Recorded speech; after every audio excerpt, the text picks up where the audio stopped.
오늘의 정석으로 출발합니다. 김정수 전문가 만나보겠습니다. 안녕하세요. 네, 안녕하세요. 반갑습니다. 정수투자 김정수 전문가입니다. 네, 이번 주 월, 화, 수 계속해서 지수는 제자리 걸음 양상, 그리고 종목 보면서 계속 전략을 세워주셨고, 또 많은 분들이 여기에서 수익을 잘 챙기고 계실 텐데요. 어떤 점 계속해서 주목하고 계신가요? 네, 오늘이 만기일이잖아요. 만기일이기 때문에, 만기 당일, 오늘하고, 그 다음에 이제 만기 이후, 요 전략을 좀 나눠서 보셔야 될 것 같습니다.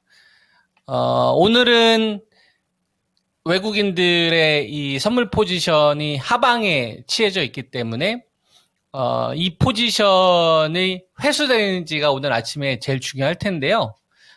외국인들은, 이 금리에 되게 민감하기 때문에 어제 전일 이 FOMC에서 금리와 관련된 요 코멘트에 아침 시장에 어떻게 좀 반응하는지, 이 출발을 어떻게 하는지가 굉장히 좀 중요한 포인트가 될 것 같고요.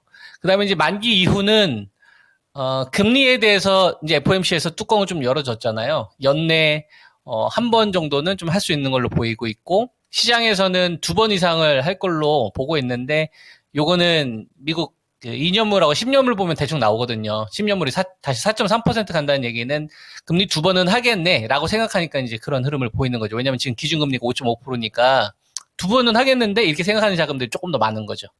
그래서 이후에는 시장이 방향성을 좀 만들 것이냐. 그러니까 방금 전에도 앵커님께서 이야기를 하신 것처럼 지금 같은 구간은 방향을 만들지 않았어요. 갇혀져 있었고, 그죠? 그리고 1등주 싸움으로만 치닫았기 때문에 가는 주식만 더 가는 이런 흐름들이 많이 만들어졌거든요. 그러니까 뭐 배터리 같은 경우를 예를 들면 이 EU 쪽에서 중국 전기차에 대한 관세 이 조치 나오고 나서 그 실리콘 관련된 이 주식들, 음극재 관련된 주식들이나 이제 전액 관련된 주식들이 압도적으로 더 강세가 나왔거든요. 미국이 또 중국에 대해 제재한다고 하니까. 그래서 대주전자재료라든지 SKC라든지 솔루브레인 홀딩스라든지 이런 주식들하고 LG 에너지 솔루션이나 포스코 홀딩스나 그다음에 포스코 퓨처엠, 에코프로 BM 이런 중심주들하고는 좀 간격이 좀 크다는 얘기죠. 그죠? 그리고 반도체 같은 경우도 1등주 솔리마이 나왔는데 SK 하이닉스나 이제 한미 반도체 같은 엔비디아 쪽에 의지했던 이 매출 비중이 높았던 주식들에 대한 자금 쏠림이 상대적으로 더 컸었고, 그 다음에 하이닉스 계열이 아닌 삼성 계열 쪽이나 LG그룹 같은 경우에는 이번 구간에 좀 정체되거나 소외받는 흐름들이 나왔었다는 얘기죠. 1등주 쏠림이 반도체에서도 있었는데 2등이 따라오지 못하는 이런 형국이었죠. 그러니까 지수가 방해를 못 만드는 거고, 그 다음에 자동차 같은 경우도 현대 자동차하고 기아 정도는 좀 봐줄만 하고, 그 다음에 부품주 만두 진짜 잘 가지 않습니까? 만두하고 SL 진짜 잘 가지 않아요? 근데 그거 이외에는 현대 모비스나 뭐 현대 위아나 서현이아나 이런 주식들하고는 좀 이격이 좀 많이 나왔죠. 그리고 금융지주사 같은 경우도 생보사하고 금융지주사 쪽하고 계리율도 많이 크고, 그러니까 1등만 좀 버텨주고 2등이 못 따라오는 구조. 그러니까 지수가 가요? 못 가죠. 그러면은 음식료 관련된 주식들이나 중국 소비주나 이제 전력주들이 같이 힘을 뭉쳐서 가느냐? 그건 아니라 로테이션 돌듯이 오늘은 식품주 급등, 내일은 화장품주 급등, 그 다음 날은 전력주 급등, 그 다음에 또 전력주가 급락하면은 그 다음에 또 식품주, 이렇게 로테이션 돌듯이 오늘은 내가 급등, 그러니까 네가 오늘 하락, 오늘은 내가 급등, 다음 날은 네가 하락, 이런 식으로 로테이션이 도니까 지수가 박스권에 계속 갇혀지는 구조로 갈 수밖에 없었다 이겁니다. 그죠? 근데 이제 만기 이후에는 금리에 대해서 이제 코멘트가 나왔으니까 이 방향성을 좀 결정하려고 하는 시도들이 나올 수도 있지 않겠느냐. 이 부분은 우리가 좀 보게 되겠죠. 그러면은 뭐가 중요할까요? 이격 축소가 이제 되게 중요한 포인트가 될 수 있어요. 만기 이후에는. 그게 이제 당장 오늘 시도되는지 봐야 되겠죠. 그죠? 자, 현재 코스피 종합주가지수 기준으로 보면은 2728입니다. 상방 공격하기 위해서 제압해야 되는 자리로 제가 여러분들에게 제시했던 자리가 2710을 제압해야 된다. 그죠? 그런 말씀을 좀 드렸고, 2710을 제압을 할 때 지수만 제압하면 안 되고 뭐가 나와야 된다고 여러분? 예, 연속성이 나와야 된다고 했죠? 연속성이 나와야 되고 반드시 반도체가 주도하는 자금들이 연속적으로 나와야 되는데 그게 없는 거예요. 그러니까 지수는 2710으로 갖다 놨는데 여기에 뭐가 부족한 거냐면 덩치를 키울 만한 시장의 돈을 좀 키울 수 있을 만한 이런 요인들이 좀 부족한 거죠. 뭐 때문에 그런 거예요? 금리 때문에 본 거죠. 22쪽에서 금리 인하 하니까 야 이제 금리 인하 뒤져 가는구나 이렇게 생각해서 매수가 좀 불었다가 그죠? 그러다가 고용지표 발표되니까 안일세 그러니까 다시 급락하고 이런 흐름이 나왔다 이거죠. 근데 이런 흐름들을 시장에서는 먼저 나오고 있는 것 같아요. 그 대표적인 게 어디서 좀 그 흐름이 나오고 있냐면 애플이죠. 애플이 장중에 또 시총 1위를 탈환하기도 했었어요. 그래서 마이크로소프트하고 시총 차이가 거의 안 납니다. 이제 한 15조? 이거 되게 중요한 변화죠. 원래 애플이라는 이 기업이 글로벌 시총 1위였었잖아요. 매출이 550조 벌고 한 영업이익이 한 150조, 160조 번단 말이에요.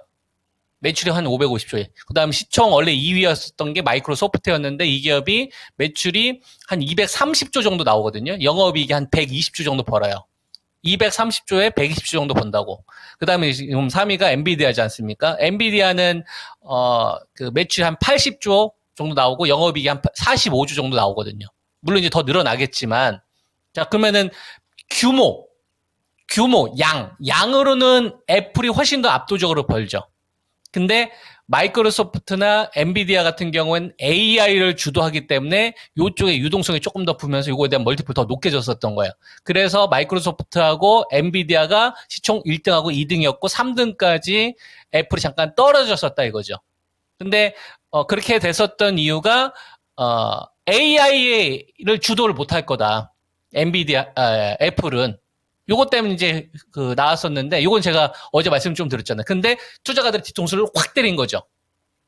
그러니까 야 AI 시대를 엔비디아가 주도하고 그다음에 챗GPT 마이크로소프트가 주도를 해서 이 AI 시장은 이 엔비디아 왕국이 될 거야 이렇게 됐는데 애플이 뒤통수를 확 때린 거죠. 응 아니야 이렇게 하는 식으로.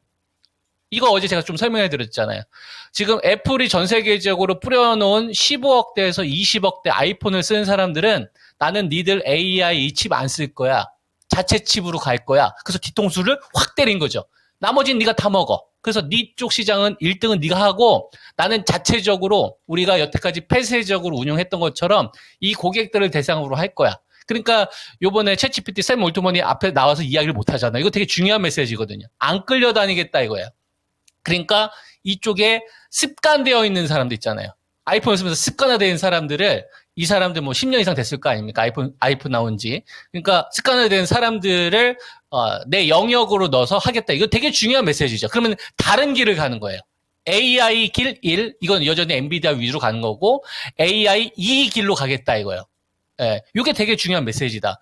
그러면은 우리가 똑같이 뭐 서버 쪽에 들어가는 이 패키지 기판이 들어간다 하더라도 엔비디아하고 마이크로소프트는 마이크로소프트로 성장을 하는 거고 그다음에 애플은 별도의 시장으로 가는 거니까 애플 밴드에 대한 이 밸류업이 다시 나올 수가 있는 거죠. 그럼 이건 AI라고 이야기하기에는 우리가 어떻게 생각하세요? 넌 안 돼가 아니라 뭐야 이거 당했네? 얘 별도로 가겠다잖아. 이렇게 돼버려. 근데 이게 아이폰이 15억대에서 20억대 이상 전 세계 정도 깔아놓으니까 이게 가능한 거예요. 만약에 삼성전자가 소프트웨어를 가지고 있었으면은 훨씬 더 높은 거, 이런 거 보면 진짜 아깝죠. 우리나라가. 그러니까 애플은 AI에 대해서는 그러니까 새로운 길이 하나 열린 거다. 그러면 애플 밴더에 대한 매출이 높아질 수 있을 거고 패키지 기판 업체들 같은 경우가 밸류업이 될 수 있죠. 왜냐하면은 하나의 군대가 새로 뚫을 수 있는 거니까. 그래서 이거는 확고하게 가겠다는 거 분명히 드러냈기 때문에 반도체 섹터 쪽에서는 PCB 기판 쪽이나 패키지 기판 쪽에 들어가야 대한 멀티플이 많이 나올 것 같다. 이렇게 의견 좀 드리겠고 그래서 제일 중요한 거는 하이닉스 오늘 시장 볼 때요. 다른 것도 얘기해줘야 되는데 자 시간이 없으니까 자 봐요. 오늘 시장 제일 중요한 거 하이닉스하고 삼성전자가 이격 축소됐는데 제일 중요한 건 77,200원에서 출발하는지를 보세요. 여기서 만약에 자금을 붙는다 그러면 소부장 더 사야 돼. 없으신 분들은. 아시겠죠? 요 말씀 좀 드리고 77,200원입니다. 여기서 연수성이 나와야 돼요. 자금 한 2조 이상 붙으면은 이거는 구해야 되는 거고 그럼 패키지 쪽으로 들어가는 애들 가운데 어제 누가 떴냐면 이노텍이 떴단 말이에요. 애플 밴드가 되니까. 근데 삼성전기도 굳거든요. 그리고 쿼츠 쪽 관련된 매출 많이 늘어날 겁니다. 그러면은 원익 그 원익 QNC 있잖아요. 원익 QNC. 그 다음에 CMP 소재 쪽. 이쪽 매출이 하나 더 생기는 거예요. 동진 세미캠이라든지 ENF 테크 쪽 있잖아요. 이런 쪽 같은 주식들에 대한 멀티플 다 높이는 구조로 가야 될 거다. 그래서 오늘 시장에서는 반도체의 이격 축소 위주로 보시고, 그 다음에 시간이 없어서 자동차하고 이제 배터리하고 바이오를 못했는데 이건 또 내일 해드리도록 하겠습니다. 네. 네. 그래서 만기일 전후의 시장 분위기가 상당히 좀 달라질 거다. 이렇게 얘기를 해주시네요. 그리고 또 IT 섹터 상당히 좀 집중적으로 분석을 해주셨는데, 그렇다면 오늘의 정석, 오늘의 팁 어떻게 제시하시겠어요?